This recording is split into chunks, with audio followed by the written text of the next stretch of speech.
একদিনে 25,000 কোটি টাকা ধার দিল বাংলাদেশ ব্যাংক। টানা 5 দিন ব্যাংক বন্ধ, এটিএম বুথের টাকার স্বল্পতা ও ইন্টারনেট বন্ধ থাকার কারণে নগদ টাকার চাহিদা বেড়ে গেছে। ফলে বুধবার ব্যাংক খোলার প্রথম দিনেই ব্যাংক ও আর্থিক প্রতিষ্ঠানগুলোকে প্রায় 25,000 কোটি টাকা ধার দিয়েছে বাংলাদেশ ব্যাংক। এর মধ্যে শরিয়া ভিত্তিক ব্যাংকগুলো নিয়েছে প্রায় 1,500 কোটি টাকা, বাকি টাকা নিয়েছে অন্য ব্যাংক ও আর্থিক প্রতিষ্ঠানগুলো। বাংলাদেশ ব্যাংক এক বিজ্ঞপ্তিতে টাকা ধার দেওয়ার এ তথ্য নিশ্চিত করেছে। ব্যাংকের ট্রেজারি বিভাগের কর্মকর্তারা জানান, ধার দেওয়া এই অর্থ কেন্দ্রীয় ব্যাংকের সঙ্গে থাকা হিসাব ঘাটতি ও নগদ CRI ঘাটতি হিসাবে ব্যবহার করে। আবার অনেক ব্যাংক নগদ টাকা নিয়েও গ্রাহকের চাহিদা মেটায়।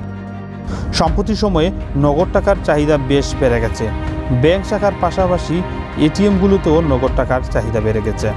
গত বৃহস্পতিবার ব্যাংকিং কার্যক্রমের পর 5 দিনের ছুটি শেষে গতকাল বুধবার ব্যাংকগুলো খুলেছে।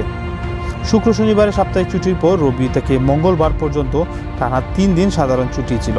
কোটা সংস্কার আন্দোলনকে কেন্দ্র করে শুরু হওয়া বিক্ষোভ সহিংসতা হওয়ার পর সাধারণ ছুটি ঘোষণা করা হয়।